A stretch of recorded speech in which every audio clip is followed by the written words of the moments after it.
नमस्कार, कैसे हैं आप लोग। आशा करते हैं बहुत अच्छे होंगे। तो आप सभी लोगों का हमारे चैनल पर बहुत बहुत स्वागत है। चलिए शुरू करते हैं आज की क्लास। और आज बात करेंगे करारोपण अर्थात टैक्सेशन की बात करेंगे इकोनॉमिक्स के अंतर्गत। तो यदि आप हमारे चैनल पर फर्स्ट टाइम विजिट कर रहे हैं तो आप हमारे चैनल को सब्सक्राइब करना ना भूलें, क्योंकि आगे आने वाले एग्जाम्स में आपको हमारे चैनल से निश्चित ही मदद मिलेगी। चाहे आपका एग्जाम टीजीटी, पीजीटी, यूपीएससी या फिर एलटी ग्रेड एग्जाम्स हो, जिसमें कि आपका सब्जेक्ट इकोनॉमिक्स, ज्योग्राफी या मैथमेटिक्स।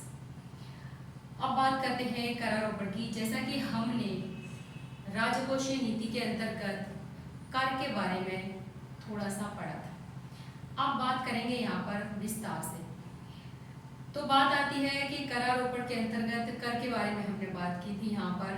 और बात करें अगर इसकी करारोपण की तो यहाँ पर 4 प्रकार के करों में या तो कर में वृद्धि हो सकती है, या कर की दर में क्या कर सकते हैं, कमी कर सकते हैं, या फिर नए करों को लगा सकते हैं, या फिर पुराने करों को हटा सकते हैं। इसके बारे में हमने थोड़ी चर्चा की थी इस चैप्टर के अंतर्गत। अब बात आती है कि कर क्या है। यहाँ पर बात करेंगे कि कर 2 प्रकार के होते हैं। एक तो होता है प्रत्यक्ष कर और एक होता है अप्रत्यक्ष कर। प्रत्यक्ष कर क्या है और अप्रत्यक्ष कर क्या है, सबसे पहले इसके बारे में समझेंगे और उसके बाद समझेंगे कर प्रणाली के बारे में, जिसके कि 4 प्रकार होते हैं और उन चारों से ही प्रश्न बनते रहे अक्सर, तो उनके बारे में भी चर्चा करेंगे। तो सबसे पहले बात है कि जो हम बात कर रहे हैं राजकोषीय नीति के अंतर्गत आता है। ये निर्माण और संचालन की बात तो आपको पता ही है कि वित्त मंत्रालय भारत सरकार के द्वारा किया जाता है। अब आते हैं कर पर। तो कर है क्या। कर अर्थात कर सार्वजनिक वस्तुओं तथा, अगर मान लीजिए कि कर की एक डेफिनेशन के तहत प्रश्न आ गया तो आप उसे कैसे पहचानेंगे। तो कर सार्वजनिक वस्तुओं तथा कर सार्वजनिक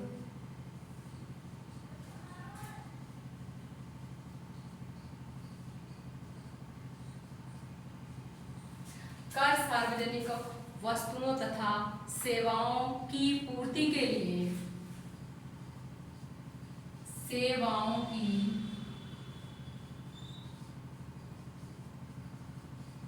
पूर्ति के लिए, सेवाओं की पूर्ति के लिए सरकार द्वारा किसी व्यक्ति, सरकार द्वारा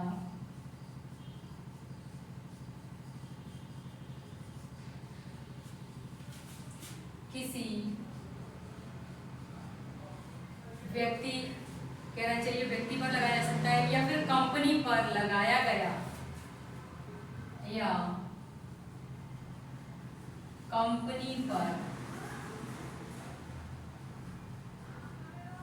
लगाया गया क्या है, अनिवार्य अंशदान है। क्या है, अनिवार्य अंशदान है, अंशदान है। अर्थात कहने का तात्पर्य है कि कर लगाया क्यों जाता है। तो सार्वजनिक वस्तुओं तो सेवाओं की पूर्ति के लिए सरकार लगाती है, किस पर, किसी व्यक्ति पर या फिर किसी कंपनी पर लगाती है। और ये क्या है, अनिवार्य अंशदान है, यानी कि इसे हमें चुकाना ही पड़ेगा। मान लीजिए कि कोई व्यक्ति सार्वजनिक वस्तुओं और सेवाओं का उपभोग करे या ना करे, ये बात निश्चित नहीं है कि मतलब कोई व्यक्ति जो सार्वजनिक सेवाएं हैं उनका उपभोग कर रहा है या नहीं कर रहा है। यदि उसे सरकार उस पर कर लगाती है तो क्या होता है कि उसको कर अदा करना ही होता है। अब बात आती है यहाँ पर कर कितने प्रकार के होते हैं। तो कर 2 प्रकार के होते हैं, यानी कि टैक्स 2 प्रकार के होते हैं। एक तो होता है डायरेक्ट और एक होता है इनडायरेक्ट। अर्थात एक होता है प्रत्यक्ष कर और दूसरा होता है अप्रत्यक्ष कर।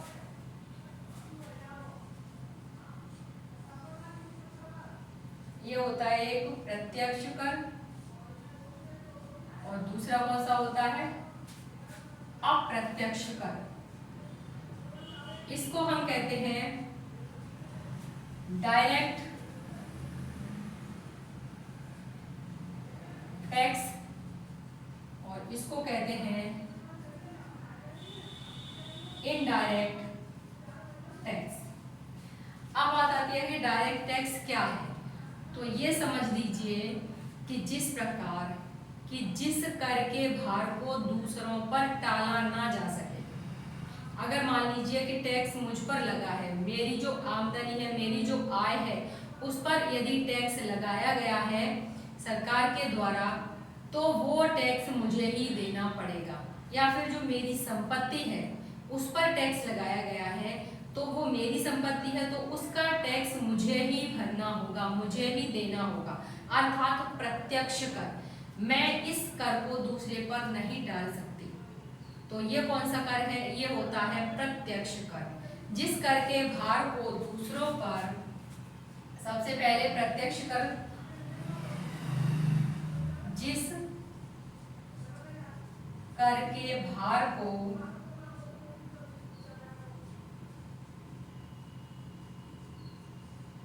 दूसरों पर टाला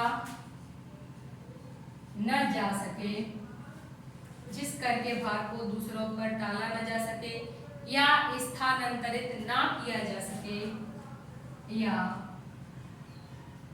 स्थानांतरित न किया जा सके, उसे हम क्या कहते हैं? उस कर को प्रत्यक्ष कर कहते हैं।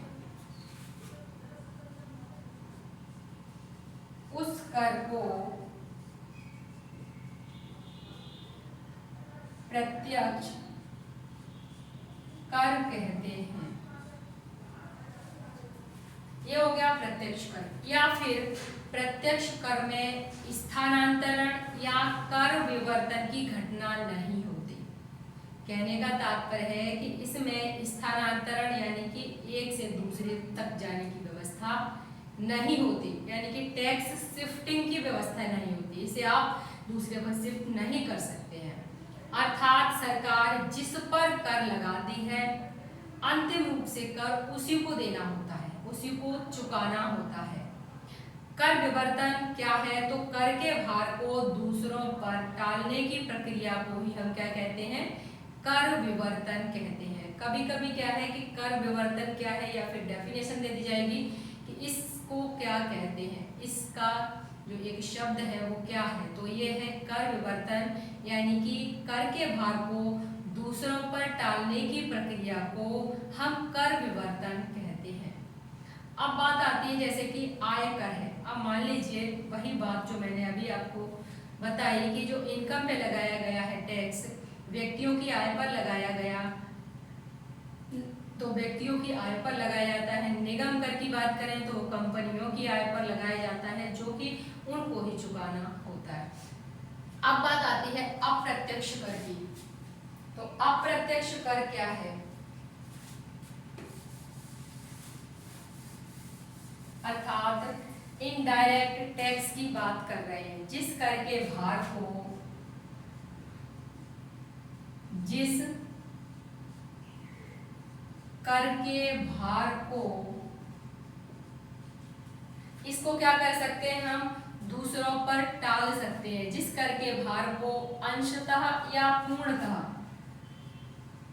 अंशतः या पूर्णतः दूसरों पर, यहाँ पे कह रहा है अंशतः या पूर्णतः, यानी कि थोड़ा सा ही या फिर पूर्ण रूपेण। तो अंशतः या पूर्णतः दूसरों पर टाला जा सके या हस्तांतरित किया जा सके,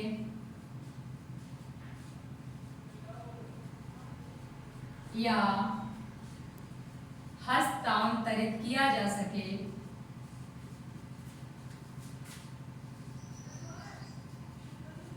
हस्तांतरित किया जा सके, उस कर को अप्रत्यक्ष कर कहते हैं। उस कर को अप्रत्यक्ष कर कहते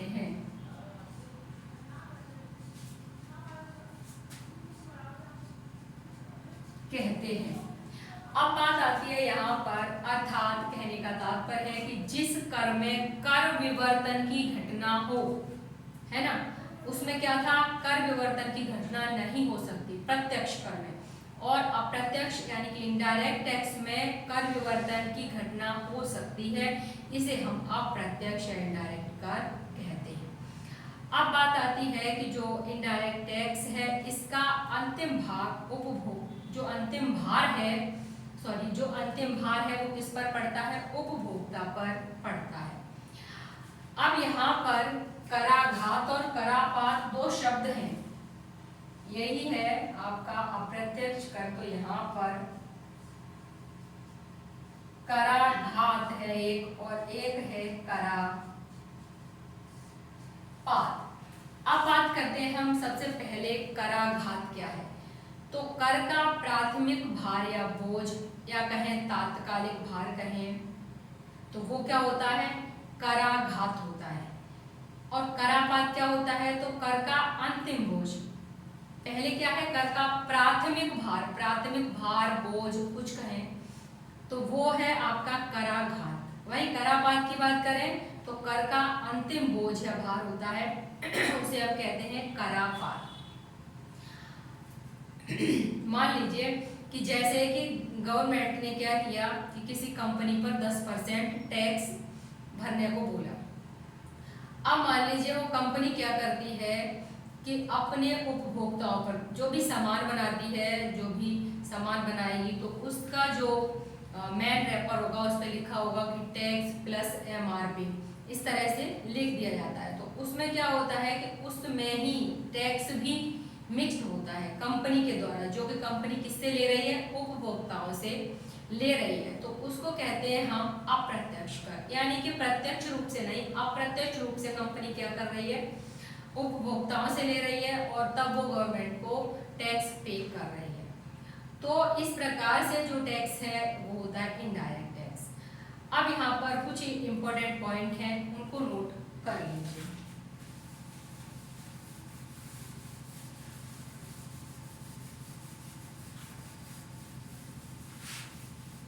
तो ये है इंपॉर्टेंट पॉइंट है कुछ।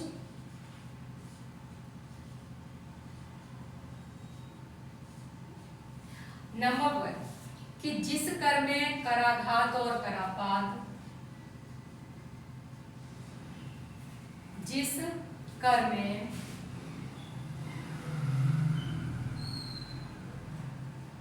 करापात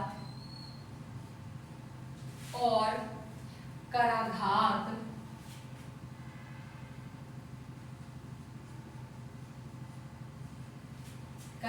और करापात एक ही व्यक्ति या कंपनी पर पड़े,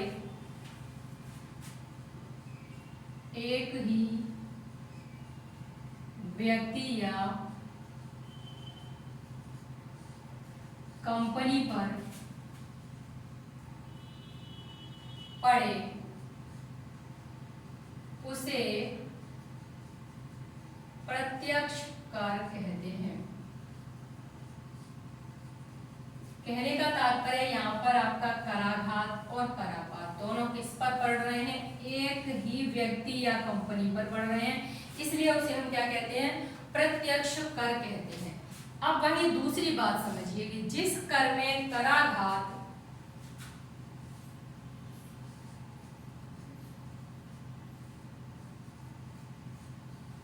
जिस कर में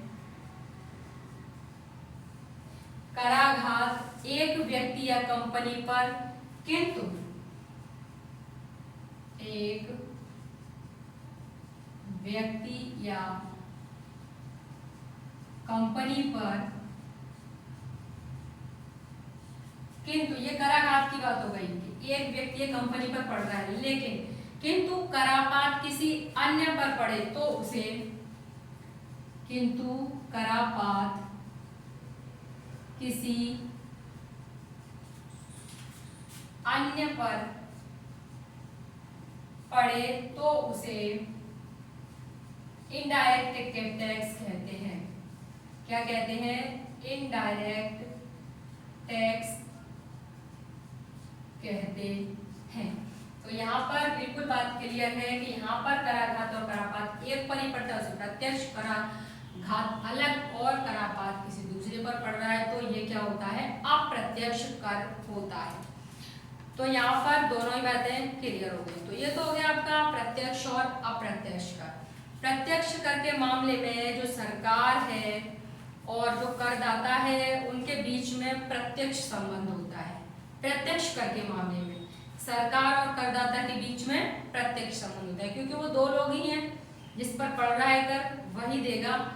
और वहीं पर अप्रत्यक्ष कर की बात करें तो इसके अंतर्गत सरकार और अंतिम रूप से कर चुकाने वाले अर्थात उपभोक्ता के बीच संबंध नहीं होता। क्यों नहीं होता? क्योंकि यहाँ पर कराघात किसी पर पड़ रहा है और करापात किसी दूसरे व्यक्ति पर पड़ रहा है। अब बात आती है यहाँ पर कर प्रणाली। तो यहाँ पर जो कर प्रणाली है वो 4 प्रकार की कर प्रणाली है और इसको समझेंगे। यहाँ से प्रश्न अक्सर बनता है। कर प्रणाली, टैक्स सिस्टम, ये है आपका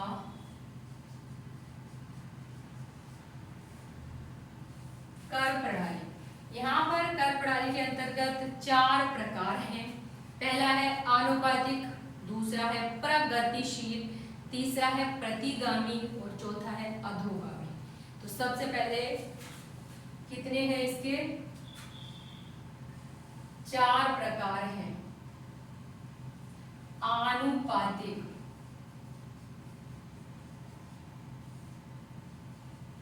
आनुपातिक कर प्रणाली। तो दूसरा है इसमें प्रगतिशील कर प्रणाली, प्रगतिशील कर प्रणाली। वहीं पर तीसरा है इसमें प्रगतिशील हो गया। अब है प्रतिगामी कर प्रणाली, प्रतिगामी कर प्रणाली। वहीं पर चौथा है इसमें अधोगामी कर प्रणाली, अधोगामी कर प्रणाली। अब देखिए समझिए, आनुपातिक अर्थात प्रोपोर्शनल,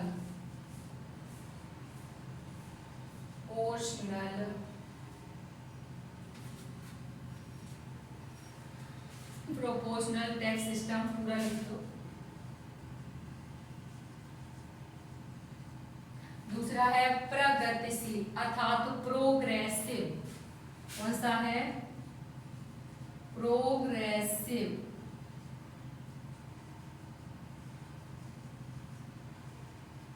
तीसरा है प्रतिगामी अर्थात रिग्रेसिव।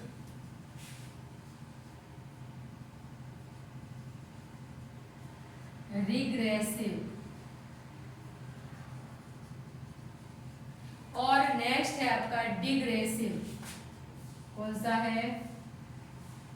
डिग्रेसिव। अब यहाँ पर सबसे पहले समझेंगे आनुपातिक कर प्रणाली। कौन सी वाली है? ये है, इसको समझते हैं। आनुपातिक कर प्रणाली के अंतर्गत क्या होता है? तो देखिए, यहाँ पर एक तरफ हम इसमें कर की दर रखेंगे। ये है आपके कर की दर। तो ये कर की दर किसमें है? प्रतिशत में है। ये मान लीजिए 10% है। वहीं पर हम दूसरी तरफ रखेंगे आय।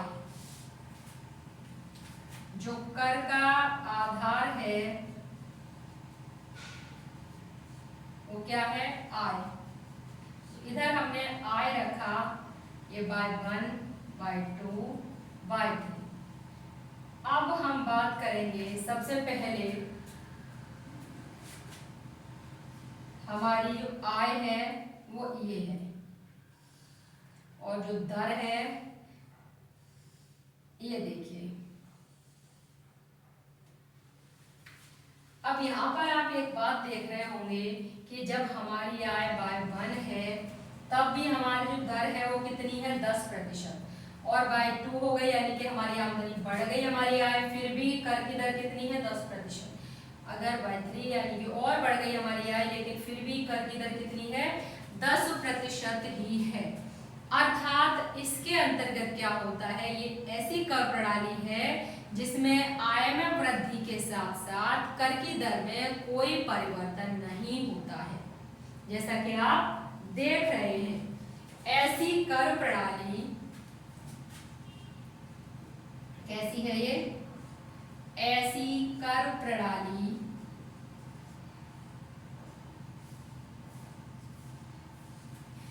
जिसमें आय में वृद्धि के साथ साथ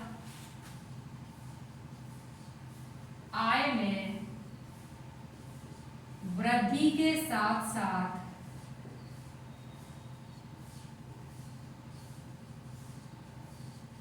कर की दर में क्या है, कोई परिवर्तन नहीं होता। कर की दर में कोई परिवर्तन नहीं होता। इसी को हम क्या कहते हैं, इसे हम कहते हैं प्रोपोर्शनल टैक्स सिस्टम। अर्थात कर की दर स्थिर है, इसे आनुपातिक कर प्रणाली कहते हैं। हो सकता है ऐसे प्रश्न पूछे कि कर की दर स्थिर है तो ये कौन सी प्रणाली है, तो कर की दर स्थिर है, आनुपातिक प्रणाली है। क्या है इसमें, कर की दर स्थिर है। अब बात आती है यहाँ पर कि न्यायशीलता की दृष्टि से यह कर प्रणाली कैसी है, बताइए, आप लोग बताइए कैसी है, उचित है क्या। मान लीजिए किसी व्यक्ति की आय बढ़ रही है लेकिन उसकी जो कर की दर है वो नहीं बढ़ रही, जो थी वही चल रहा है, तो ये क्या है, उचित है, बिल्कुल उचित नहीं है। न्यायशीलता के दृष्टिकोण से, न्यायशीलता के दृष्टिकोण से यह प्रणाली उचित नहीं है।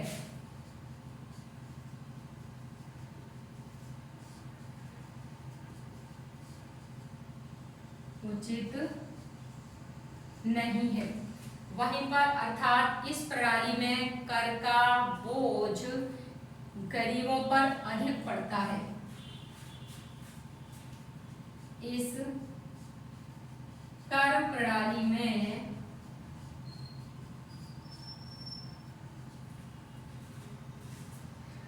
कर का बोझ गरीबों पर अधिक पड़ता है।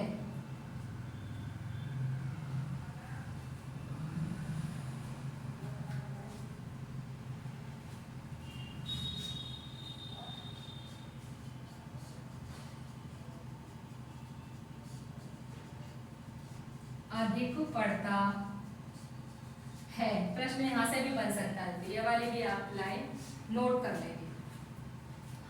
अब बात आती है यहाँ पर दूसरी जो प्रणाली है उसे हम कहेंगे प्रगतिशील प्रणाली, अर्थात प्रोग्रेसिव टैक्स सिस्टम की बात करेंगे। तो ये कौन सा है,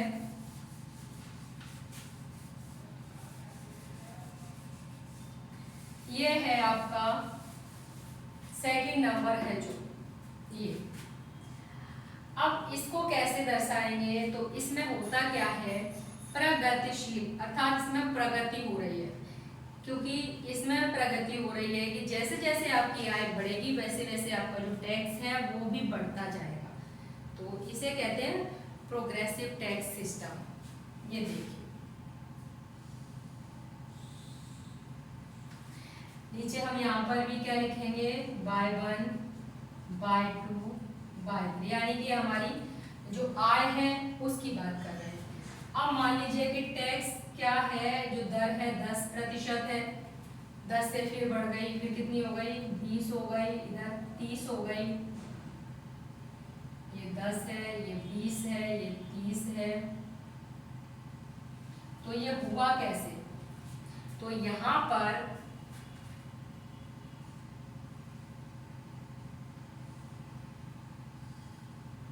ये है आपका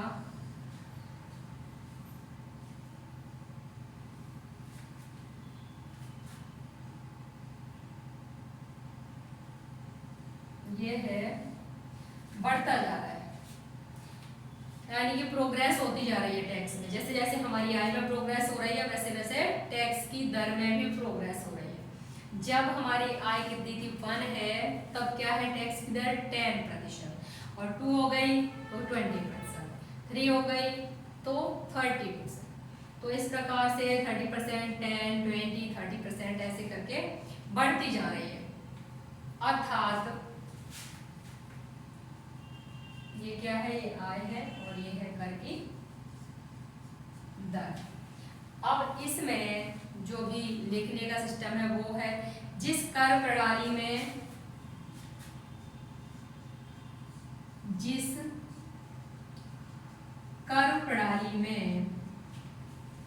आय में वृद्धि के साथ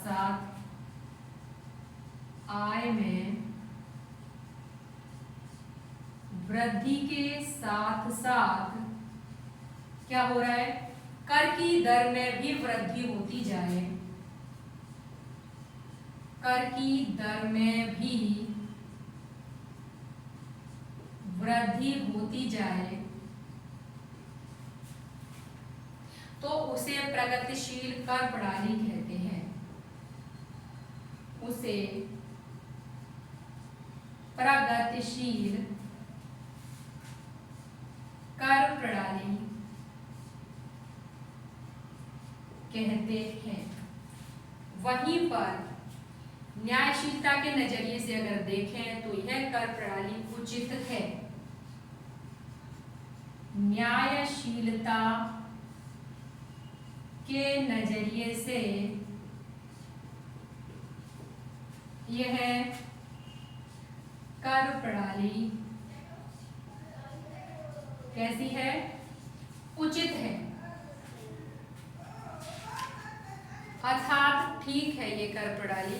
और अगर हम इंडिया में बात करें तो भारत में इसी प्रकार की कर प्रणाली है। हमारे देश में इसी प्रकार की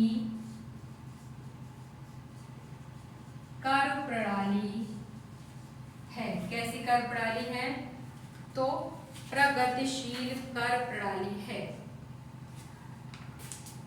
अब बात करते हैं प्रगतिशील कर प्रणाली जो बचत, निवेश है तथा उत्पादन को प्रतिकूल रूप से प्रभावित करती है, जिससे कि देश के विकास में क्या होती है, बाधा उत्पन्न होती है। अब यहाँ पर ये जो कर प्रणाली बाधा उत्पन्न कैसे कर रही है, इस बात को भी समझ लेते हैं। अब आप कहेंगे बाधा कैसे उत्पन्न कर रही है ये वाली कर प्रणाली, तो देखिए सबसे पहली बात है ये, यहाँ पर होता क्या है कि जो बचत आय पर कर की दर में वृद्धि से ज्यादा कमाने की इच्छा हतोत्साहित होती है। अब जो बढ़ती हुई आय है ना, ये क्या है, बढ़ती हुई आय है, और इस बढ़ती आय पर कर की दर में वृद्धि हुई। कर की जो दर है वो बढ़ी, जैसे कि आय बढ़ गई तो क्या हुआ, कर की दर में वृद्धि हुई, तो वृद्धि से ज्यादा कमाने की जो इच्छा है वो हतोत्साहित होने लगी। वृद्धि से ज्यादा कमाने की इच्छा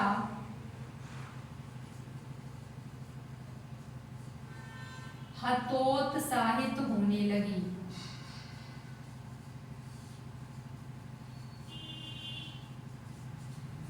यानी कि अब लोग कह रहे हैं जब ज्यादा कमा रहे हैं, इनकम जितनी ज्यादा हो रही है, टैक्स भी ज्यादा जा रहा है, तो हतोत्साहित हो रहे हैं, वो सोच रहे हैं कि अब नहीं कमाना ज्यादा। तो इससे क्या होगा, इससे जो आय है उसमें कमी होगी।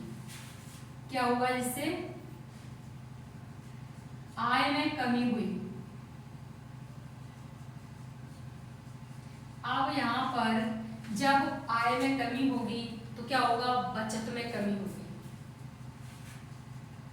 अब जब बचत में कमी होगी तो ज्यादा बचत होगी तभी तो ज्यादा निवेश होता है, तो यहाँ पर सीधा है निवेश में कमी हो जाएगी। क्या हो रहा है, निवेश में कमी हो जाएगी। अब निवेश में कमी हो जाएगी तो उत्पादन में कमी होगी। किसमें कमी होगी, उत्पादन में कमी होगी। अब उत्पादन में जब कमी होगी तो क्या होगा, रोजगार में कमी होगी, बेरोजगारी में वृद्धि होगी, रोजगार में कमी हो गई। अब यहाँ बेरोजगारी में वृद्धि हो जाएगी। अब जब बेरोजगारी में वृद्धि हो जाएगी तो क्या हो जाएगा, तो गरीबी में वृद्धि हो जाएगी, सीधा है, गरीबी में वृद्धि हो जाएगी।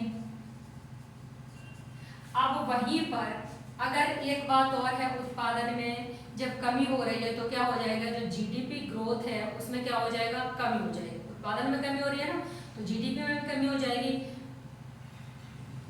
और यहाँ पर बात आती है तो गरीबी में क्या हो रहा है, गरीबी में वृद्धि हो गई है। अब यहाँ पर जो है कर अपवंचन को जन्म देती है। ये चीज क्या कहती है, कर में चोरी को जन्म देती है। यहाँ पर कर अपवंचन में वृद्धि हो जाती है। देखा है कि लोग क्या करते हैं, टैक्स की चोरी करते हैं, वही बात है। तो ये अपवंचन को क्या करती है, जन्म देती है। अब बात आती है, अगर मान लीजिए कि प्रश्न आता है कि जो प्रगतिशील कर प्रणाली है तो ये क्या कर अपवंचन को जन्म देती है, तो बिल्कुल सही है, ये कर अपवंचन को जन्म देती है। क्योंकि यहाँ पर जितनी आपकी जो इनकम बढ़ रही है उतना ही ज्यादा आप पर टैक्स लग रहा है, तो इसी वजह से यहाँ पर ये स्थिति बन जाती है। अब बात करेंगे यहाँ पर हम, आपका है प्रतिगामी कर प्रणाली, ये वाला है। प्रतिगामी कर प्रणाली में होता क्या है, तो जिस कर प्रणाली में आय में वृद्धि के साथ कर की दर में कमी होती जाए, यहाँ पर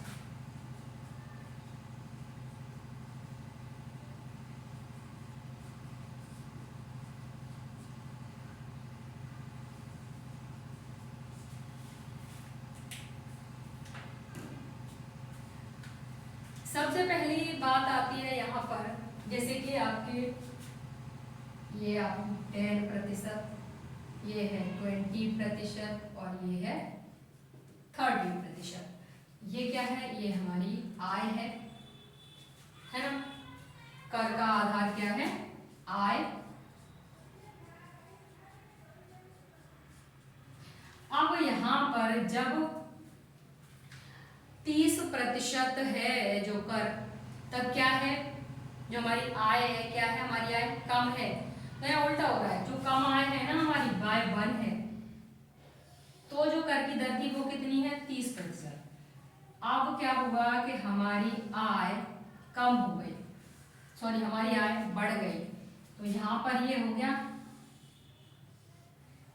अब यहाँ पर हमारी आय कितनी है, बाय 3, यानी कि हमारी आय अधिक होगी तो जो कर की दर है वो कम लगेगी। जब बाय 3 है तो लग रही है कर की दर आप पर 10%, बाय 2 यानी कि आय आपकी कम हो गई तो 20% लगने लगा। अगर आपकी आय और कम हो गई तो यहाँ पर आपका टैक्स है वो कितना जा रहा है, 30% जा रहा है। तो यहाँ पर ये क्या है, प्रतिगामी अर्थात रिग्रेसिव। जो प्रोग्रेसिव था उसका बिल्कुल अपोजिट है ये। जिस कर प्रणाली में ये है आपका, जिस कर प्रणाली में क्या होता है, जिस कर प्रणाली में आय में वृद्धि के साथ साथ आय में वृद्धि के साथ साथ कर की दर में क्या होती जाएगी, कर की दर में कमी होती जाए, उसे प्रतिगामी कर प्रणाली कहते हैं।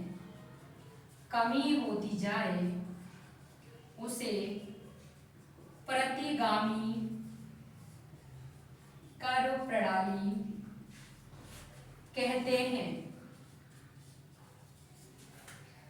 अब हो सकता है प्रश्न ऐसे भी पूछ ले कि जो आपका प्रोग्रेसिव है उसका अपोजिट कौन सा है, तो रिग्रेसिव हो गया उसका अपोजिट, रिग्रेसिव है उसका अपोजिट कौन सा है, प्रोग्रेसिव हो गया उसका अपोजिट। तो प्रश्न तो कहीं से भी बन सकता है। अब बात आती है न्यायशीलता के नजरिए से देखेंगे तो यह कर प्रणाली कैसी है, सर्वथा अनुचित है। न्यायशीलता के नजरिए से, न्यायशीलता के नजरिए से यह कर प्रणाली सर्वथा अनुचित है। कैसी है? सर्वथा अनुचित है। कहना चाहिए जो गरीब है उस पर तो और ज्यादा भार पड़ जाएगा, उसकी इनकम कम है फिर भी आपको कर कितना लग रहा है, टैक्स ज्यादा लगेगा। तो अब आते हैं इसके कुछ पक्ष में तर्क हैं, कुछ विपक्ष में तर्क हैं, उन पर बात करते हैं। देखिए सबसे पहली बात, जो अमीर वर्ग है, उच्च आय वर्ग वाले लोग हैं जो ज्यादा बचत करते हैं, इसके लिए क्या होगा कि बचत को प्रोत्साहित करने के लिए उच्च आय वर्ग वाले लोगों पर कर की दर कम होनी चाहिए, क्योंकि बचत में वृद्धि से क्या होता है, उत्पादन क्रियाकलाप में तेजी आती है। अब कर की दर ज्यादा है, कहना चाहिए आपकी आय तो कर की दर बहुत कम लग रही है, तो जो ज्यादा उत्पादन करने वाले लोग हैं उन पर तो अच्छा असर पड़ेगा, क्योंकि वो क्या करेंगे, जब ज्यादा है इनकम तो कर क्या लग रहा है, टैक्स बहुत कम लग रहा है, तो और प्रोत्साहित तो उनको तो खुश हो जाएंगे कि चलो और उत्पादन करते हैं हम, जिससे कि क्योंकि टैक्स तो कम ही लग रहा है तो बचत ज्यादा हो जाएगी, बचत ज्यादा होगी तो निवेश ज्यादा होगा, निवेश ज्यादा होगा तो रोजगार ज्यादा मिलेंगे और बेरोजगारी खत्म हो जाएगी, गरीबी में भी प्रभाव पड़ेगा, गरीबी भी खत्म होगी। और जबकि जो निम्न आय वर्ग वाले लोग हैं तो उनकी बात जैसे कि मैंने अभी आपको बताई, तो कम बचत करते हैं, तो इसलिए सरकार को उन पर ज्यादा कर लगाना चाहिए, जिससे कि ज्यादा जो राजस्व की प्राप्ति है या सरकार विकास कार्यों पर उसे खर्च कर सके। कहना चाहिए कि ये पक्ष में तर्क रहे, कुछ ये पक्ष में तर्क थे किस पर, प्रतिगामी कर प्रणाली के, कि ये होना चाहिए, इससे जो ज्यादा उत्पादन कर रहे हैं वो और ज्यादा उत्पादन करेंगे और जो कम बचत कर रहे हैं उन पर भी प्रभाव पड़ेगा, कहना चाहिए गरीबों पर।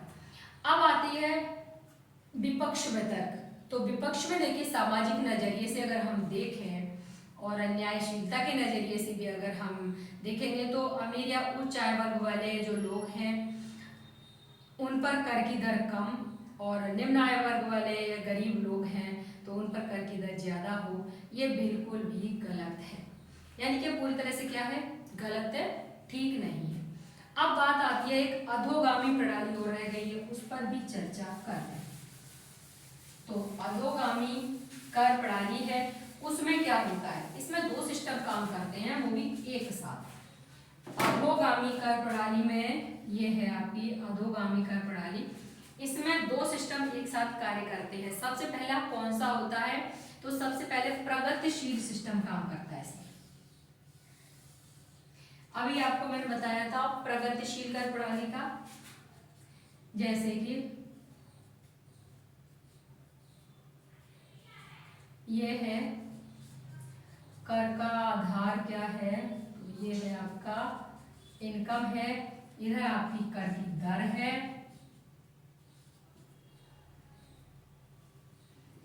और ये है आपकी मान लीजिए वही 10, 20, 10, 20, 30, 40, है ना। अब बात आती है यहाँ पर y1, y2, y3, y4, y5। प्रगतिशील, सबसे पहले ये क्या होगा, प्रगतिशील चलेगी, जैसे कि ये है आपका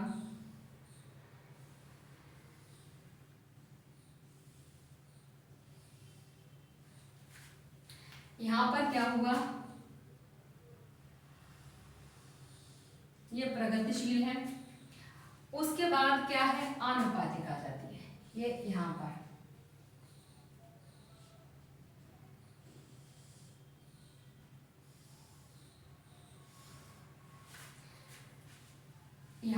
सबसे पहले यहाँ पर आय बढ़ रही है तो क्या हो रहा है, कर की दर में वृद्धि हो रही है, यानी कि जो टैक्स है वो भी बढ़ रहा है, इनकम बढ़ी टैक्स बढ़ा, इनकम बढ़ी टैक्स बढ़ा।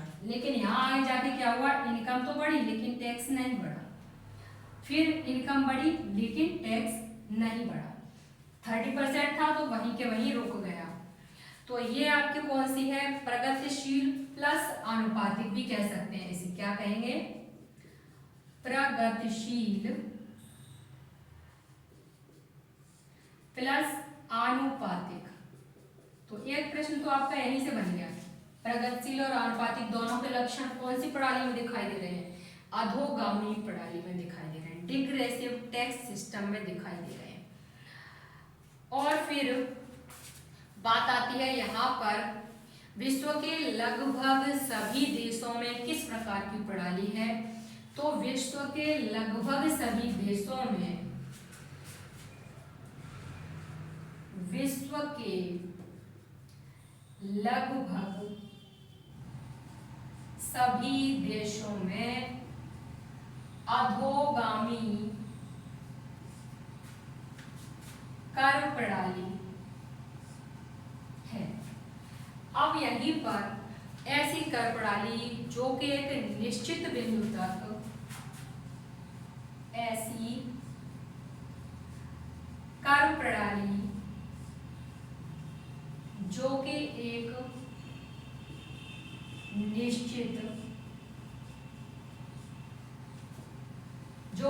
निश्चित बिंदु तक, जैसे देख रहे हैं सबसे पहले क्या हुआ है, प्रगतिशील कर प्रणाली है ये, तो निश्चित बिंदु तक प्रगतिशील प्रवृत्ति का होता है, प्रगतिशील प्रवृत्ति का होता है। और उसके बाद क्या होता है, किंतु एक निश्चित सीमा के बाद, किंतु एक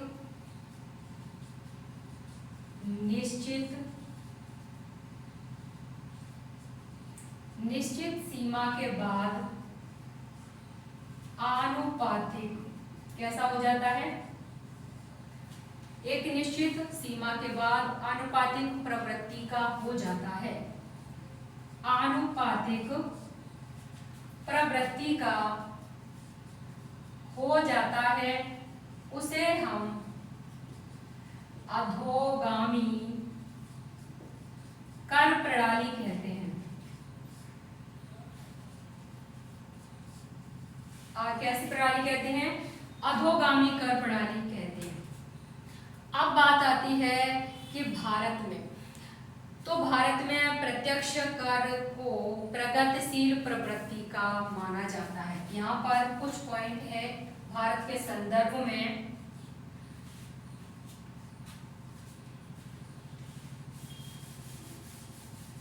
अभी नोट कर लीजिए।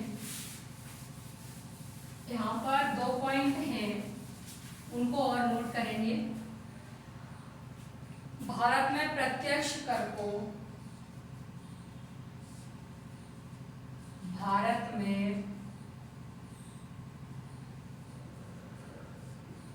प्रत्यक्ष कर को प्रगतिशील प्रवृत्ति का माना जाता है। जो प्रत्यक्ष कर है उसे कैसा माना जाता है, प्रगतिशील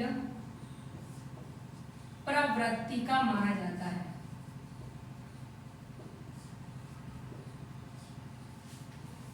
अब यहीं पर एक बात और है, जबकि अप्रत्यक्ष कर को प्रतिगामी प्रवृत्ति का माना जाता है, जबकि अप्रत्यक्ष कर को प्रतिगामी प्रवृत्ति का माना जाता है। 2 बातें यहाँ पर याद रखनी है, प्रगतिशील प्रवृत्ति तो प्रत्यक्ष कर माना जाता है और अप्रत्यक्ष वो प्रतिगामी प्रवृत्ति का माना जाता है। ज्यादा इनकम पर जो शेष सरचार्ज यानी जो टैक्स ऑन टैक्स है, उपकर या अधिभार है, वो होता है। तो यहाँ पर हमने देखा कि जो टैक्स प्रणाली है, जो टैक्स सिस्टम है, कर प्रणाली है, उसके कौन कौन से टाइप हैं और किस प्रकार से ये कार्य कर रहा है। तो आज की क्लास में बस इतना ही, मिलते हैं नेक्स्ट क्लास में। के लिए नमस्कार, धन्यवाद, जय हिंद।